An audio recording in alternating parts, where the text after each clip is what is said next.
दोस्तों नमस्कार। दोस्तों, अगर आंदोलन करने वाले नेता यह कहने लगे कि हमें सत्ता नहीं चाहिए, हमें हमारा हक चाहिए, लेकिन सत्ता में रहते हुए आप अगर हमारे हक को छीनेंगे तो फिर हम आपकी सत्ता आपसे छीन लेंगे। ये ऐसे शब्द हैं जो शायद भारत की राजनीति के भीतर आंदोलनों के जरिए कभी बोले नहीं गए। ये ऐसे शब्द हैं जिनके जरिए शायद इस बात का एहसास पहली बार इस देश में कमोवेश हर समुदाय विशेष को जरूर हो रहा होगा कि यह लड़ाई राजनीतिक नहीं है, लेकिन यह लड़ाई राजनीतिक व्यवस्था के परिवर्तन की लड़ाई धीरे धीरे बनती जा रही है। इतिहास गढ़ा जा रहा है, खाली उसकी मध्यम गति को अब समझने की जरूरत है। क्योंकि गांव से निकला हुआ आंदोलन जब दिल्ली की चौखट पर आकर बैठ गया, ठिठक कर लगातार सरकार की तरफ टुकटुकी लगाए देखता रहा, और महीने दर महीने बीतने के बाद भी जब सरकार की तरफ से कोई ऐसी आशा की किरण नजर नहीं आई, तो फिर यह आंदोलन पंचायत और महापंचायतों से होते हुए शहर और ग्रामीण इलाकों में बैठकों के बाद धीरे धीरे अपने विस्तार को बढ़ाते हुए अब अगर पश्चिम बंगाल की जमीन पर है, सुबह भवानीपुरा तो शाम होते होते नंदीग्राम और कल सिंगूर और उसके बाद आसनसोल और धीरे धीरे हर उस राज्य में जहां जहां चुनाव है। और यह संदेश देश के प्रधानमंत्री के लिए कि आप हमसे बात करें ना करें, लेकिन आप सत्ता की खातिर जिन जिन जगहों पर जाएंगे अब वहां पर हमारी मौजूदगी होगी। यह सिर्फ तेवर का जिक्र नहीं है, यह सिर्फ आक्रोश का जिक्र नहीं है, यह आंदोलन के विस्तार का जिक्र नहीं है। दरअसल यह उन परिस्थितियों का जिक्र है जिसमें पहली बार एक आंदोलन को लगने लगा है कि इस देश के भीतर में राजनीति करते हुए आपको कुछ भी हासिल नहीं होगा।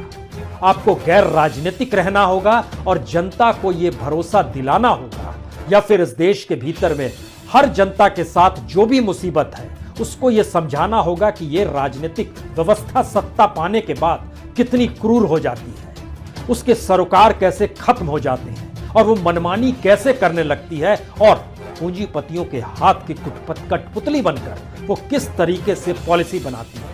और इसको बताने के तरीके भी कोई राजनीतिक संवाद के जरिए नहीं है, बिल्कुल गैर राजनीतिक संवाद के जरिए सुबह भवानीपुरा में समझाया गया और शाम में नंदीग्राम में तमाम नेता अपनी बातों को कह रहे हैं। जरा इस अंदाज को समझिए। एक तरफ चेतावनी है प्रधानमंत्री मोदी को कि आप जहां भी चुनावी प्रचार के लिए जिस भी राज्य में जाएंगे वहां पर हम भी जाएंगे, और इस ऐलान के साथ जाएंगे कि बीजेपी को वोट ना दिया जाए।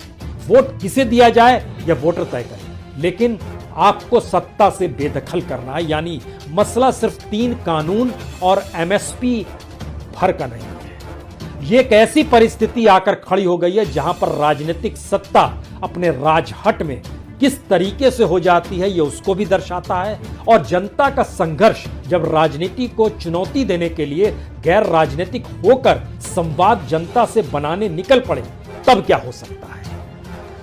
दरअसल जिक्र तो सिर्फ 3 कानूनों का करना चाहिए, सरकार को यह लग सकता है। जिक्र तो इस बात का होना चाहिए कि एमएसपी को आप कानून बना दीजिए, इसी का जिक्र नंदीग्राम में होना चाहिए, लेकिन नहीं। किसान अब बताने लगे हैं कि इस देश के भीतर में रेल को बेचा जा रहा है, हवाई अड्डों को बेचा जा रहा है, बंदरगाहों को बेचा जा रहा है, सार्वजनिक उपक्रमों को बेचा जा रहा है, और तो और जनता के भीतर की उस नब्ज को भी पकड़ना चाहते हैं जहां पर इसी किसान ने नंदीग्राम में जब आंदोलन छिड़ा था तो उसकी जमीन का मसला था।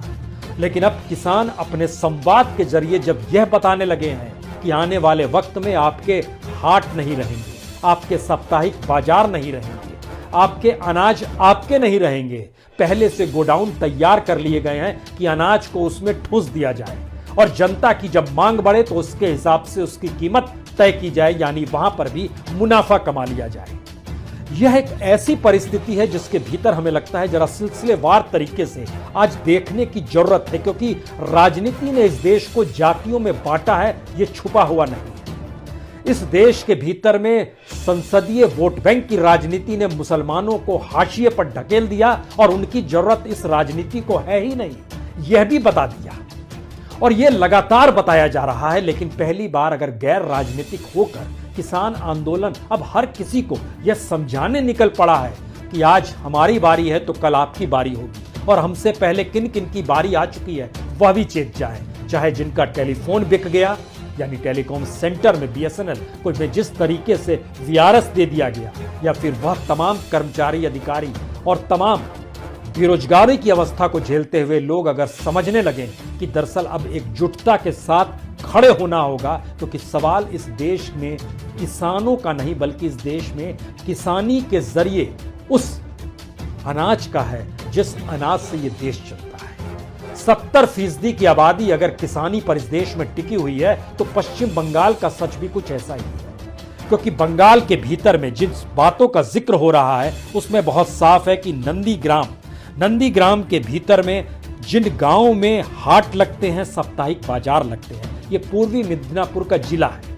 नंदीग्राम में तो खुद 2 हाट और 2 साप्ताहिक बाजार लगते हैं, लेकिन पूर्वी मिदनापुर जो जिले का इलाका है उसमें नंदीग्राम है, उसमें तमलुक है, उसमें रामनगर है, उसमें कोंटई है, उसमें चांदीपुर है, खेजरी है, इग्रा है, मोयना है, पंसकुरा है, पोटाशपुर है, देशोप्राण है, भगवानपुर है, सुताहाटा है, मसीहा सडाल है, हल्दिया है। ये सारी ऐसी जगहों के नाम हैं पूर्वी मिदनापुर के भीतर में और नंदीग्राम से सटे हुए, जहां पर जिंदगी हाट और साप्ताहिक बाजार के जरिए ही चलती है। लेकिन इनको बताने अगर किसान पहुंच गया कि वॉलमार्ट का खजाना भरेगा, इनको बताने अगर पहुंच गए हैं कि अब यहां पर अंबानी, अडानी, एक तरफ गोडाउन, दूसरी तरफ रिटेल सेक्टर, अगर किसान ये बता रहा है तो इसके मतलब बहुत साफ है।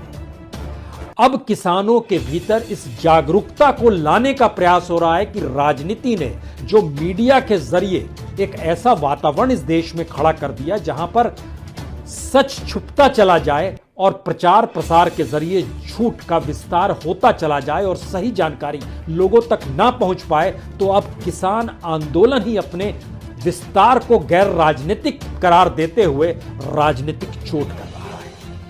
सवाल इतना भर भी नहीं है। पूरे पश्चिम बंगाल में तकरीबन 37,945 गांव हैं और इन गांवों के भीतर में जितने हाट और साप्ताहिक बाजार लगते हैं या जहां पर अनाजों की खरीद फरोख्त होती है, उनकी संख्या लगभग 36,000 से ज्यादा की है।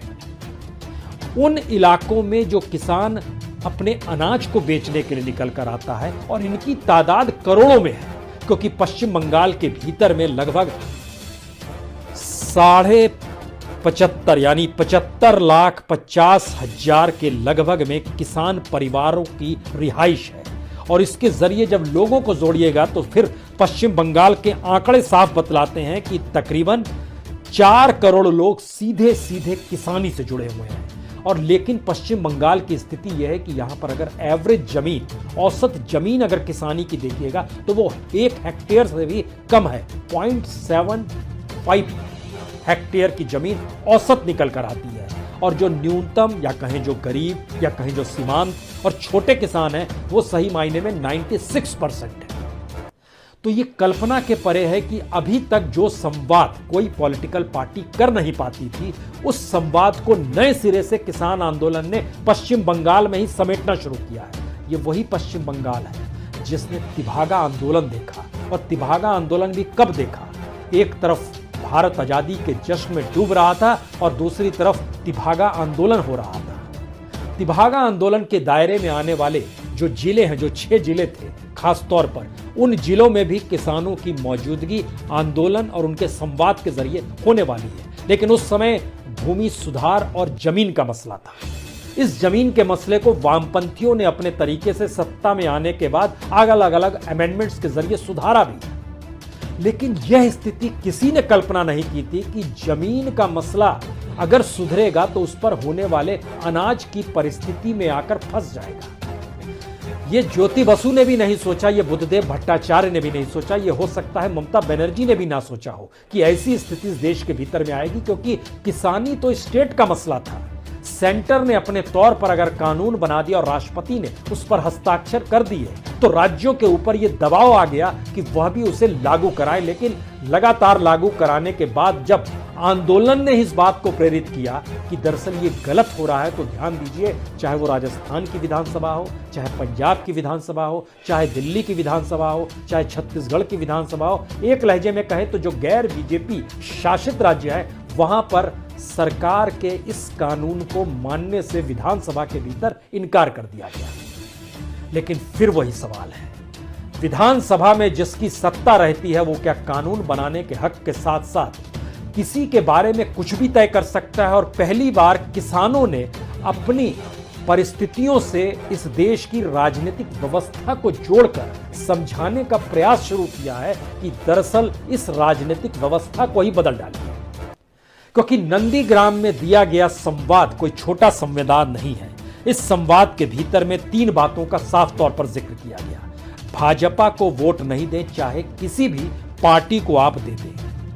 और पूरी की पूरी दिल्ली सरकार यानी मोदी सरकार पूरे तरीके से कैबिनेट के साथ अगर बंगाल में आकर चुनाव प्रचार कर रही है तो हम भी प्रचार कर रहे हैं उसके खिलाफ खड़े होकर। ये सीधा ऐलान है, किसी पार्टी का साथ नहीं लेना है, लेकिन बीजेपी को किसी भी हालत में लोग वोट नहीं दें, इसके लिए शिक्षित करना है।